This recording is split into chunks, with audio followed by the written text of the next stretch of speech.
deserto de Deus não é castigo, é para nos deixar forte, é para dia a dia nos treinar. Né? Um moço de 26, 27 anos, um cara com 30 anos, 40 anos, um cara com 65 anos, muitas vezes, é preciso a gente tomar um gol às vezes, para dizer, peraí, tomei um gol aonde com essa idade? Cair nessa idade como? E Deus tem um projeto para a nossa vida. Deus tinha um projeto para o seu povo, dizendo que uma terra que tem mel e tem leite, promessa de Deus para o povo de Israel. Mas o que Deus faz? Leva esse povo através do deserto. Uma geração inteira morreu por causa da desobediência. Povo do coração ainda duro, cerviz dura, e parece que não aprendeu.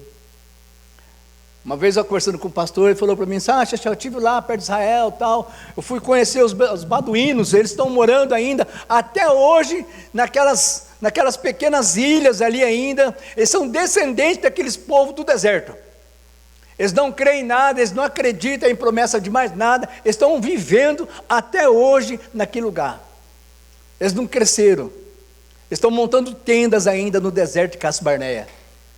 Aquele grupo de beduínos ainda estão lá. Geração que era para passar, que era para entrar na terra, não entraram. Eu queria que você abrisse suas Bíblias, por favor. Deuteronômio, capítulo 8. Mas antes de falar desse texto, eu queria lembrar aos senhores aqui que em Êxodo capítulo 15, interessante, o 14, 15... fala da saída desse povo que vai para o deserto, da mão do faraó.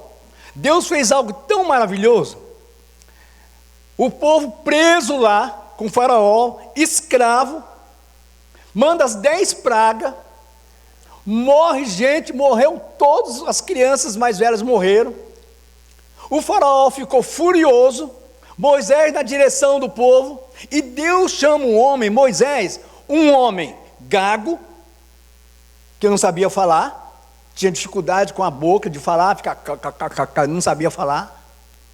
Um homem assassino, que tinha matado um egípcio. É esse tipo de homem que Deus chamou. Um homem que talvez não conseguia nem se salvar, mas chamou um homem gago e velho, e assassino, para tirar um povo de uma terra do Egito para a terra de Canaã. E nessa jornada toda, os egípcios deixaram isso aí. O grande detentor de toda essa história, sabe? Ele falou, não, eles vão ficar aqui. Mas diante da morte do filho, ele falou, não, vocês vão embora. Pega até os seus animais, se manda da minha terra. Meu filho morreu, as 10 pragas, a última praga, o anjo da morte que tinha passado, quem tinha o sangue sobre os portais da casa, não morreu ninguém. Mas morreu o filho do faraó, ele mandou esse povo embora. Mas quando o povo estava indo embora, quase chegando perto do mar, o que o egípcio falou? Que o grande rei falou, não, nós vamos ficar sem escravo, vamos matar esse povo, vamos acabar com eles, vamos atrás dele. Pegaram os cavalos, o capítulo 15 declara, deixa bem claro, captaram os cavalos, os cavaleiros e foram atrás. Quando estava chegando perto do mar, eles vieram, e Deus abriu o mar, e o povo passou, e todos os egípcios morreram. Todos morreram. Sabe quem viu isso? Não fui eu e você, a gente lê a história. Aquele povo viu isso. Mas você acha ainda que esse povo obedeceu? Você acha que um povo igual eu, igual você, obedeceu? Não, a gente continuou fazendo as mesmas coisas. Os mesmos erros. Talvez não num deserto, mas na vida, todo dia cotidiana, minha e sua. Deus tratando da gente. Ontem nós falamos na nossa casa, né? Nós falamos dos moços, né? Mas nós somos culpados, nós somos devedores, nós não ensinamos às vezes, e eles olham para nós dizendo, qual é o exemplo do meu pai? Qual é o exemplo do meu pai? Qual é o exemplo da minha mãe? Qual é o exemplo da minha geração que estão vivendo? Que geração forte ou fraca é essa que nós temos? Que caminho que Deus está nos direcionando todos os dias? Eu falo muito, pastor João, nós temos uma igreja aqui com bons pastores, mas por que a gente às vezes não avança algumas coisas dentro da nossa particularidade física e espiritual?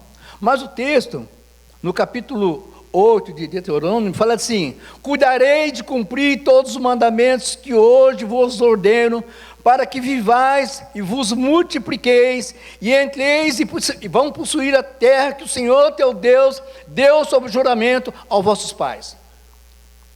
Foi Deus que deu a terra sob juramento.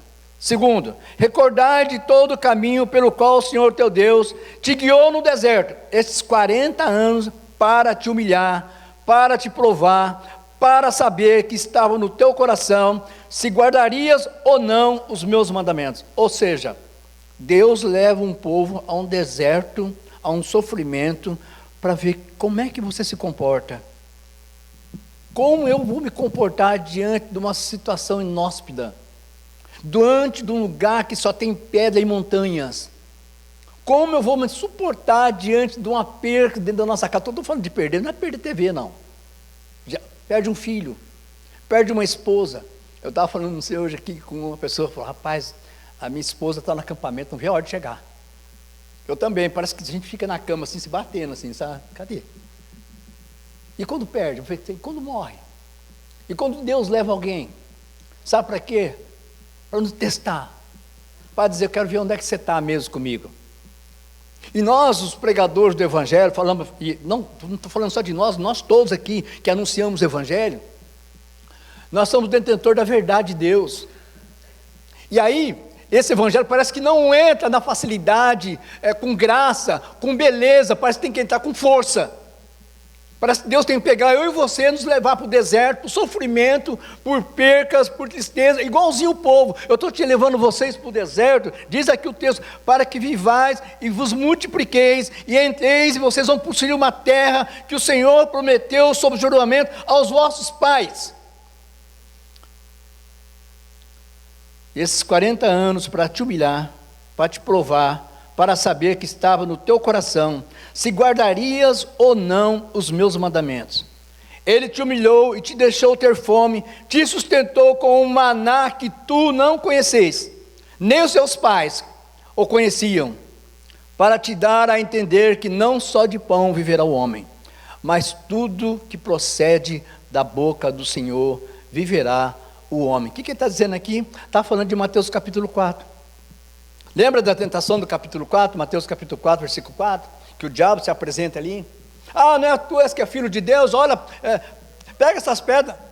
Está falando aqui no Velho Testamento. E sabe o que é interessante? O deserto, ele não é um acidente na nossa vida. O deserto é uma agenda de Deus sobre que guiou o seu povo no deserto, no 40 anos, para provar e saber que estava no seu coração. Deus fez cair maná do céu. Esse povo do deserto não passou fome, não. Eles começaram a murmurar no meio do deserto, porque lá no Egito, lá nós tinha comida, lá nós tinha alho, lá a gente comia, porque não sei o quê, e começaram uma murmuração miserável, dizendo, mas lá era bom. E é interessante quando a gente fica cativo na normalidade da situação, quando Deus nos tira do nosso habitat e nos leva para uma mudança de casa, ou mudança de estado, ou de outro país. Eu sofri muito, eu cheguei nesse país com 64 anos, 62 anos. Cheguei nesse país, um cara que veio do Brasil, morando perto do mato, aí eu venho para cá, chego aqui, eu falei, meu Deus, o que é isso? Eu tinha pavor de dirigir. Eu sempre dirigi, eu tinha pavor, não conseguia dirigir. Eu chorava, eu entrei numa depressão, numa tristeza profunda, porque Deus me tirou do meu habitat. Eu cheguei ao ponto, ele falou, eu sou um pastor, vou para o campo missionário, eu sou ligado no meu presbitério, eu volto para lá, alguém me dá uma congregação, eu vou trabalhar, vou ser uma bênção. O que eu estou fazendo nesse país, quando eu não entendo a língua? E muitas vezes a gente acha que é o diabo, mas não, é Deus. Hoje eu entendo isso, muitas vezes a gente acha que é o diabo, é o diabo, não, o diabo não tem poder não. Não foi o diabo. E sabe por que Deus nos leva para o deserto? No deserto, Jesus lembrou essas palavras a Satanás. Na jornada, por vales e montes no deserto, inóspito, pedregulho, abrasamento de pedras, nunca envelheceu as suas vestes, nem os pés ficaram inchados. Deuteronômio capítulo 8, versículo 4. Diz o texto que no meio do deserto, esse povo, no caminho de uma terra de mel, de leite, uma terra prometida, diz que nem as roupas deles estragaram, as roupas cresceram no corpo deles. Os seus pés não estragaram nada, nada apodreceu. Sabe por quê? Havia um cuidado de Deus maravilhoso. É duro falar assim, e às vezes até fácil para mim que estou aqui, né? E a sua situação? E as lutas que nós enfrentamos dia a dia? No casamento, com os filhos, com as drogas, com o sexualismo, com roubo, com tristezas profundas, com depressão, aquilo que não dá certo, você vai cavuco não dá, você vai ali não dá certo, parece que está tudo errado, parece que quando você ora, já aconteceu comigo de orar, parece que o céu está de teto. Você fala, gente, eu sou uma mulher crente, eu creio em Deus. Que teste é esse? Que deserto é esse? De novo essa história. Como muita gente fala, né? Matou um leão, nasce outro. E a gente vive nesses desertos sempre na vida, né? O deserto é a escola de Deus, onde Ele treina seu povo.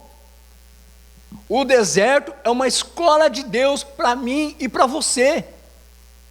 O deserto é uma escola de Deus. O deserto é uma escola de Deus para os meus filhos. O deserto é uma escola de Deus para minha esposa. O deserto é uma escola de Deus para minha alma. E aí Deus resolve tirar eu do conforto meu e me traz para esse país. O texto continua dizendo ainda, lá no versículo 3 do capítulo, Ele te humilhou, te deixou ter com fome, e te sustentou com o maná que tu não conhecesse, nem os teus pais o conheciam, para te dar a entender, que não só de pão viverá o homem, mas de tudo que procede da boca do Senhor viverá o homem. Nunca envelheceu as tuas vestes sobre ti, nem inchou os teus pés, nesses 40 anos, olha que Deus fala. Vocês não podem reclamar nesse deserto, vocês não passaram fome, essas roupas não rasgaram, os seus pés nem incharam. E é interessante que a história conta que nesse deserto, não era um deserto longo, parece que era um deserto de 3 meses ou 4 meses, eles começaram a andar em círculo. Eles começaram a andar em círculo. Ficaram 40 anos andando em círculo, no deserto. Proporcionalmente, Deus deixou isso acontecer. E às vezes eu volto na minha história, eu volto na história de amigos, de pessoas que eu conheço, que amo tanto. E ontem eu falei algo lá em casa, tem coisas que eu gostaria de fazer, pegar uma varinha mágica, e as pessoas vêm conversar com a gente, né? Não só eu, mas os pastores aqui, e falar assim, olha, eu vou fazer uma mágica em você, vai dar tudo certo. Ó, prim, prim. Não acontece assim. Eu gostaria que algumas coisas da minha vida fossem tiradas amanhã. Mas não acontece assim. Deus vai tirar a gente, sabe, do habitat normal nosso, do conforto, e vai colocar, principalmente a gente que é missionário, né? Fica 2 anos numa igreja, 4 anos numa igreja. Aí minha família grande chega, você está louco? Levando as crianças para o Amazonas. Ó, você endoidou, vai para o Pará agora. Ó, você ficou 2 anos isolado, isso é um perigo, a onça vai comer, não comeu ninguém. Foi o melhor lugar que eu fui na minha vida. Não, eu não fui não, Deus levou, porque eu não queria também. Porque eu sei que é bom. Eu sei o que é bom, eu sei que é ruim. Eu não dou martelada no dedo. Eu não rasgo nota de $100. Mas Deus nos levou lá. Cheguei lá naquele lugar, lá no meio do mato, achei um pastor que era uma encrenca na minha vida. Falei, pastor, olha, nós estamos fazendo uma comunidade aqui, já tem um grupo. Conheci o pai do Dudu. O pai do Dudu e a mãe do Dudu eram meus membros lá. Eu tenho uma comunidade aqui, pastor, já estou plantando uma igreja aqui, tem 10 pessoas. Ele falou, o problema é teu. Não vou receber nem compor de pregação, tá? Achei um homem que falou, não. Eu falei, gente do céu, que isso? O pai do Dudu entrou no meio. Aí tem um outro, Fernando, que estava aqui, também entrou no meio. Não. Pastorzão, sabe aquele pastorzão de anel, de doutorado, mestrado? Ele anda com anel assim, pastor, pendurado assim, ó. Parecia o rei do Egito. Aqui, ele falou um dia, um negócio, um grupo, aqui você não se cria. Você tem uma linha muito pentecostal. Eles viram as coisas de Deus, eles experimentaram as coisas de Deus, mas eles não aceitam, estão lá até hoje. Saiba, pois, no teu coração, que como o homem disciplina seu filho, assim disciplina o Senhor teu Deus. Não é o diabo, é Deus mexendo com a gente. Gente orgulhosa, gente soberba, gente cheia de si, gente que não consegue olhar um pouco para baixo, nariz empinado, dono da verdade, conhece tudo, sabe todas as coisas. E Deus, sabe, estamos sempre dando um recado para esse povo. Porque o Senhor teu Deus te faz entrar numa boa terra. E olha, o que essa terra tem? Terra de ribeiros de água, de fontes, de mananciais profundos, que sai dos vales das montanhas. E diz que a terra tem trigo e cevada, vinde, figueiras, romeiras, terra de oliveira, de azeite e mel, terra que comerás o pão sem escassez, e nada te faltará nela. Terra cujas pedras são de ferro, e cujos montes cavará o cobre. Comerás e te fartarás, e louvarás o Senhor teu Deus pela boa terra que te deu. Eu espero que eu esteja nessa terra, eu e você. Sabe por que Deus está falando isso aqui? Eu me lembro que quando Josué e Caleb vai espiar a terra, e diz o texto que eles voltam, os outros falaram, olha, lá é complicado, a terra lá não é boa, olha, a igreja lá não é boa, o povo lá, os anaquins moram nessa terra, eram homens gigantes, eles vão nos matar como gafanhoto. Mas os dois homens que sobreviveram, tudo isso, Josué e Caleb, traz um novo relatório. Fala, olha, eu vi dois homens carregando cacho de uva, naqueles varão que estava até torto, grande, romeiras, águas profundas, cristalinas, saindo da fenda da rocha. Esse é o lugar que Deus nos deu. Mas o povo, qual o relatório? Olha, não dá. Você já trabalhou com gente que vai fazer um negócio, o cara fala, ó, isso é perigoso, hein? Isso não dá certo. Olha, muito cuidado com isso. Você não vai fazer nada na vida. Nós não vamos para lugar nenhum. Que medo é esse? Um medo terrível. E às vezes eu falo dos moços aqui, porque são mais jovens, são mais audaciosos, tem a audácia de crer em Deus. Deus, nós vamos caminhar, o Senhor vai fazer nós caminhar sobre as águas. Eu tenho uma promessa, a promessa é do céu, não é da terra. Eu tenho uma promessa, eu tenho um Deus que cuida de mim, eu sobrevivi tudo isso, eu não morri até hoje, porque foi debaixo do teu cuidado que eu estou aqui. Eu e você. Lembre-se disso, nós não morremos até hoje. Estou falando com os senhores que estão aqui hoje. Nós não morremos, porque Deus cuidou de nós. Você não precisa levantar aqui a mão e dar testemunho nenhum. Você sabe do que eu estou falando. Quando você entrou naquela curva com aquele carro, você já sofreu acidente? Que numa curva com um carro assim, perdi a direção do carro. Rapaz, tinha um guarda-rei assim lá na BR, assim, eu bati o carro naquele guarda-rei, saí riscando, caí numa vala, fiquei torcendo. Mas quando eu perdi a direção, o que a gente faz? Pisa no freio, piorou ainda, né? O carro rodou assim, primeira palavra que eu fiz, eu coloquei a mão na cabeça e falei, meu Deus. Soltei o volante e falei, meu Deus. Aí já vem a turma, porou, daí, tá tudo bem, o senhor se machucou? Vou, não, está tudo bem. Sabe o que é isso? Por favor, lembra disso, cuidado de Deus. Talvez algum de vocês aqui passaram por essas fases assim difíceis. Nós temos um policial aqui. Quantas vezes Deus livrou?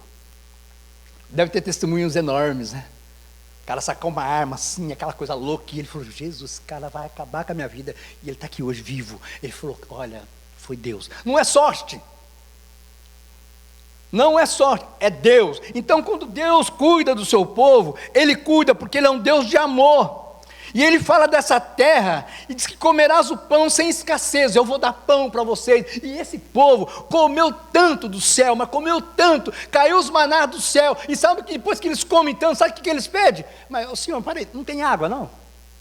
Queria beber água. Deus manda Moisés, esse homem gago, esse homem que é um homem velho, esse homem que tem uma história de assassinato. Deus pega esse homem e leva esse povo para o deserto de Cades Barneia por 40 anos. Assassino, gago, homem velho, cansado, não conseguia nem salvar ele mesmo. Mas Deus resolve, olha, Deus resolve fazer isso com pessoas, tá? Deus resolve fazer isso com pessoas. Eu falo muito aqui, né? Eu conheço pessoas aqui nos Estados Unidos que chegaram aqui, e alguém falou assim, eu não sei, fulano, acho que não dá mais nada não. Eu falei, cuidado com essa frase, tá? Vou contar um espacinho só para vocês aqui. Eu nasci numa cidade chamada Apucarana, cidade muito pequena, para frente de Londrina, 50 quilômetros. Uma cidade de montanha, e eu cresci nesse lugar. E eu morava assim, numa cidade mais longe, a minha mãe mora lá, e eu sempre tinha campo missionário. E mês e mês eu ia para minha casa. E toda vez que eu passava com o meu carro, tinha uma igreja presbiteriana. Eu falei, eu nunca vou entrar nessa igreja. Porque essa igreja tinha uma fama de matar pastor. A minha mãe morava perto da igreja. A minha mãe falou, não vai na escola dominical? Eu falei, vou na escola dominical nada, vamos chegar, esse povo não acredita em nada, vou na escola nada. Esse povo não pensa nada. Eu sei que eu conheci o pastor, eu conheci todo mundo lá. Porque eu cresci no lugar. E eu falava, eu nunca vou ser pastor dessa igreja. Eu nunca vou voltar para essa cidade. Eu vim aqui, visitar a senhora. Eu andava 600 quilômetros, ia lá, ficava sábado e domingo de manhã eu passava lá, o culto, a mãe, vai lá na igreja, as pessoas perguntam de você, sabe que você está no campo? Eu falei, mãe, eu não quero entrar nessa igreja. Sabe o que aconteceu comigo? Um cara me ligou um dia, falou, Chechel, tudo bem? Tudo? Cara, você nasceu em Apucarana? Foi, nasci em Apucarana. Então, tem uma igreja em Apucarana, essa igreja está pegando fogo no ar. E você trabalha com restauração, com revitalizar a igreja, o presbitério está pensando em trazer você para trabalhar nessa igreja, porque você quer ordenação, e se você fazer um trabalho bom nessa igreja, eu acho que o presbitério te ordena. E eu, opa, fui trabalhar na igreja, fui morar na minha rua onde eu cresci, que eu nunca falei que ia, e fui trabalhar nessa igreja, que eu nunca falei que ia ser pastor dessa igreja, fui ordenado nessa igreja como pastor. Escuta bem isso, tá? Cuidado desse negócio, eu nunca entro mais naquela igreja. Tem gente que fala assim, tá, pastor, aqui na igreja, é que o senhor não sabe, tem que falar, eu nunca mais volto para ICC. Volta sim. Volta, cara, volta chorando, mas volta. Então eu vi gente falando assim para mim, nossa, mas o Chechel lá na igreja, ele disse que nunca voltava para essa igreja. Foi a igreja que me ordenou, foi a igreja que me deu dignidade, aquela velha igrejinha. Sabe para quê? Deus, para me humilhar, a minha arrogância de falar, eu não preciso dessa igreja. Eu nunca vou morar nessa vila, nunca mais eu volto para essa vila. Pensa num lugar feio. Eu sou feio, mas aquele lugar é feio. Pensa num lugar que ninguém queria. Molequinho pequenininho, quando eu comecei a andar, todo mundo, o Chechel, aí o pessoal falava, ele é pastor daquela igreja. Ele é pastor daquela igreja, não é possível, eu vou lá ver. Esse negócio de vou lá ver, a igreja ficou cheia de gente. O presbitério me ordenou, e antes de vir para cá, eu peguei meu carro, fui lá, eu estava lá em Santa Catarina, andei 800 quilômetros, e fui lá, parei o carro, a igreja estava fechada, fiquei olhando para a igreja assim, aquela igrejinha pequenininha assim, com a placa torta, que de igreja presbiteriana. Fiquei olhando para a igrejinha assim, e falei, Deus, obrigado por essa igreja, por tudo que eu passei aqui. É a mesma coisa você passar um dia aqui, você que mora aqui, alguns membros antigos passam aqui, né? Eu vi lá no dia que o velório da Nice, pessoas de longe olhando assim, com os olhos cheios de lágrimas, dizendo, puxa, conheci ela, fez isso. A gente começa a lembrar das pessoas, a gente começa a declarar uma poesia de amor para o Senhor, a gente começa a sentir saudade do Cades Barneia, onde nós passamos, do deserto, quando Deus cuidou da gente. A gente começa a dizer, Deus, obrigado, porque aquele dia era para mim estar morto. Obrigado porque eu casei. Obrigado pela minha filha. Obrigado pelo meu filho. A gente começa a dizer isso. Versículo 11. Guarda-te, não te esqueça do Senhor teu Deus, não cumprindo os seus mandamentos e juízos, o seu estatuto, hoje te ordeno, para não suceder que depois de teres comido, estiver farto, depois de haver edificado boas casas, moradas nelas, depois de multiplicarem o seu gado, o teu rebanho, aumentará a tua prata, o teu ouro, a ser abundante, tudo quanto tens. Ele leva o teu coração, e que teu coração não esqueça do Senhor teu Deus, que te tirou da terra do Egito e da casa do servidão. Muitos de nós saímos do Egito, história bíblica que nós saímos do Egito, e é interessante que o deserto, Deus nos matricula na escola do deserto, matricula eu e você. Segundo, o deserto é a escola superior do Espírito Santo. O deserto é uma escola superior do Espírito Santo na nossa vida. Eu vejo aqui, o pastor, que a idade que está, a idade que eu estou também, estou já batendo, às vezes eu preciso encostar numa oficina para consertar o farol que está queimado, o amortecedor já não está tão bom mais, chegando a idade, mas eu vejo as lutas de um pastor, na idade, na dificuldade, que orando para essa igreja com a mão levantada, Senhor, no nome de Jesus, toma essa igreja na tua presença, guarda aqui esse jovem, guarda os meus filhos, guarda a minha história, Deus, eu tenho uma história aqui, Deus, a casa aqui é do Senhor, o Senhor me chamou para isso. Eu vejo esses homens fazendo isso, esses homens caminharam pelo deserto, nada na vida é de graça. Eu falo para meus filhos assim, viu, quem te falou para vocês que a vida é cor-de-rosa? Foi uma maior mentira que a vida é cor-de-rosa. A vida é dura, como eu disse, a vida é bruta, e só Deus para nos guardar, só Deus para nos sustentar, só Deus para nos livrar do mal, só Deus para levantar uma bandeira ao nosso favor. Os senhores que estão aqui já passaram por muita coisa, ninguém precisa levantar a mão, eu sei que o senhor está falando, não, você passou por isso, e às vezes nós não reconhecemos. As mulheres estão chegando agora do acampamento lá, né? Diz que foi uma bênção, maravilha. Sabe o que Deus fez? Buscou uma mulher lá no Brasil para falar de coisas maravilhosas no coração de Deus para essas mulheres. Quando minha mulher vai para esses lugares, eu assim, ontem a Radassa ligou para a mãe, eu falei, Radassa, não liga não, que a mãe está chorando. Porque eu já sei, a Fabiana canta 2 cantos, eu sei até onde na curva do canto que ela chora. Deixa, a minha chora, eu sei que ela sabe. Coração ser sarado. Coração ser sarado. O que nós temos hoje de ferimentos por causa do deserto, e o deserto não é coisa do diabo, o deserto é Deus fazendo favor para nós. Olha, eu vou favorecer você, você vai aprender comigo, eu vou cuidar do seu coração, porque se eu for esperar o cuidado de alguém, eu estou morto. Eu tenho que esperar o cuidado de Deus, e Deus, quando Ele cuida, Ele é um Deus protetor, Ele é um Deus amável, Ele é um Deus querido. O deserto é a escola superior do Espírito Santo de Deus, nos capacita para grandes embates da vida. O deserto nos promove, ao contrário, nos promove, contrário de nos humilhar. Na escola do deserto aprendemos que nada somos, mas Deus é tudo. Nada nós somos. Tem ninguém aqui, viu? Presta atenção aqui, tá? Não tem ninguém bom, não tem ninguém perfeito aqui nessa igreja. Estamos aqui pela misericórdia de Deus. Não sou bom em nada, nenhum de nós aqui. Somos devedores diante de Deus. Somos devedores diante de Deus. E às vezes a gente olha para as pessoas e para a minha vida, somos arrogantes, nariz empinado, cheio de si. Eu sou pastor dos homens, né?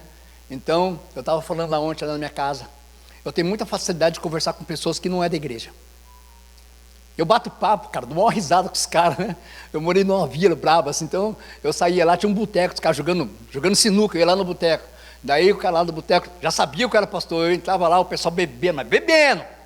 Aquelas pingonas braba, amarela, outro chegava lá, opa, tudo bom? Falou, ô pastor, quer tomar um gole aí, tomar um aqui, o senhor quer tomar?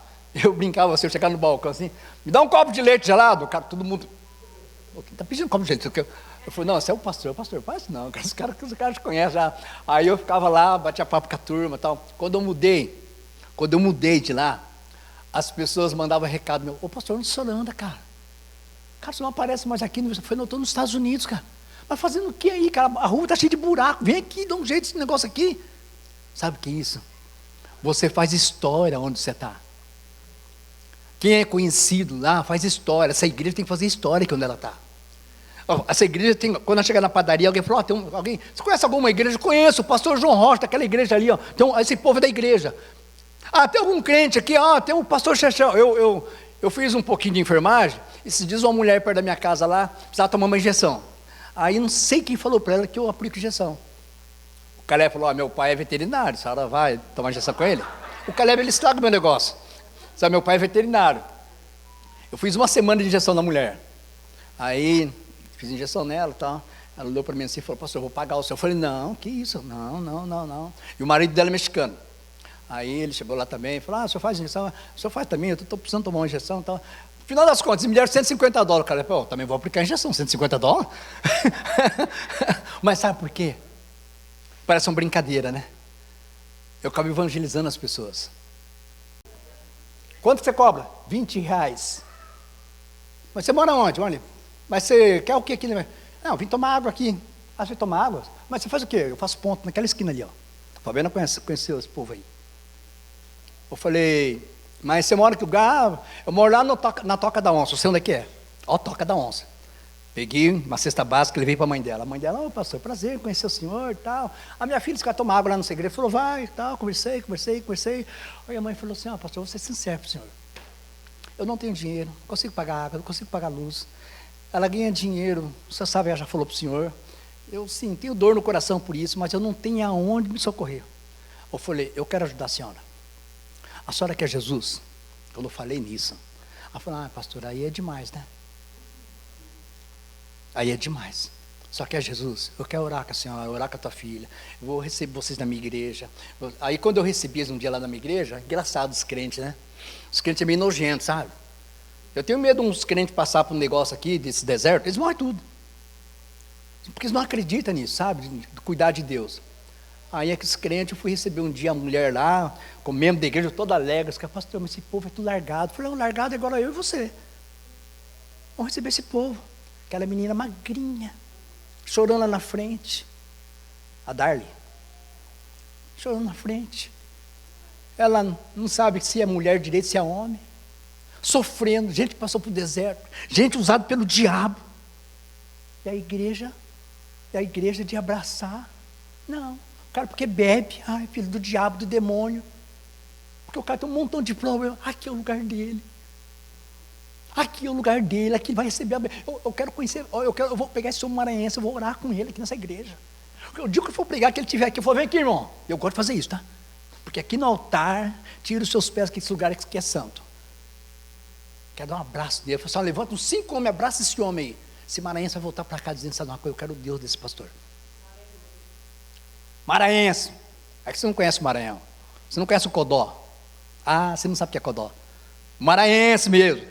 Rato passa correndo de medo de morrer. É terrível, o Codó é terrível, gente. Vocês são maranhenses? Vocês são do Pará? Não, do Maranhão? Não. É uma cidadezinha muito pobre. Um dos lugares mais pobres do Brasil. Terrível. Fome, gente. Sabe o que Deus faz? Deus nos prepara. Deus dá uma terra boa, dá riquezas, dá terras com ribeiros. Deus faz mananciais profundos. Ele diz que tem comida boa para mim e para você. Deus não está aqui para castigar eu e você, humilhar eu e você. Deus tem coisas maravilhosas para nós. É por isso que você está aqui. Eu queria orar. Fabiana chegou. Pega o violão aqui, Fabiana. Fabiana está aí. Não, claro, eu não conheço. Sabe, Foi bênção? Maravilha. Isso aí, amor. É nóis. Viu? Quando eu falar de milagre, você tem que acreditar, tá? A mulher. Os caras perguntam, mas você casou? Eu falei, gente, fala com Deus, cara. Tem os meus filhos aí, falou, pai, mas fala com Deus. Não, mas então eu também quero. Eu falei, não, isso não é normal, tá? Isso é milagre. Brincando como sempre, né? Eu queria orar com os irmãos e agradecer a Deus por tudo que Ele tem feito nessa igreja. Agradecer a pastora Silvia, que veio de tão longe. E sabe, ela não veio porque ela é boazinha, porque simplesmente a imigração deixou ela passar. Ela veio porque Deus trouxe ela para vir. E tudo que vocês experimentaram lá, eu não estava lá, mas eu já fiquei sabendo que foi uma grande bênção. E Deus continue fazendo nessa igreja coisas maravilhosas.